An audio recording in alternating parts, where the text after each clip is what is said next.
नमस्कार मंडळी, तुमची स्किनसुद्धा काळवंडलेली आहे, तुमची स्किनसुद्धा टॅन झालेली आहे, तर ती टॅन रिमूव्ह करण्यासाठी मी आज घेऊन आलेली आहे छान असा ब्युटी हॅक. एक वाटी घ्यायची आहे, त्या वाटीमध्ये थंड दूध घ्यायचं आहे आणि कापसाचा गोळा घ्यायचा आहे.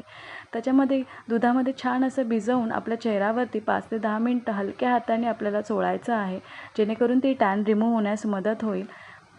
सगळीकडे मानेवरती, डोळ्याखाली तुम्ही हातावर सुद्धा याचा उपयोग करू शकता. हातापायांवरती जिथे जिथे टॅन जमा झालेली आहे तिथे तिथे तुम्ही हा दुधाचा उपयोग करू शकता. आणि ट्रस्ट मी गाईज, ह्याचा उपयोग 100% आहे. तुम्हाला लिटरली कापूस तुम्हाला असा मळकटलेला दिसेल आणि तुमची स्किनसुद्धा गोरी होण्यास मदत होते.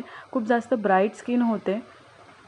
सगळीकडे व्यवस्थित चोळून झाल्याच्या नंतर तुम्हाला चेहऱ्यावरती छान 5 मिनटं सुकवून द्यायचं आहे आणि हलक्या हाताने मसाज करून घ्यायचा आहे. मसाज करून झाल्याच्या नंतर तुम्हाला चेहरा असा स्वच्छ पाण्याने धुवायचा आहे. तर तुम्ही रिझल्ट तुम्ही चेहरा बघू शकता, छान असे चमकलेला दिसतो आहे.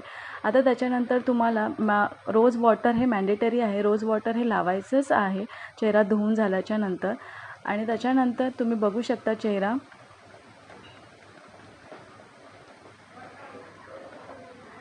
व्हिडिओ आवडला असेल तर नक्की लाईक करा, शेअर करा.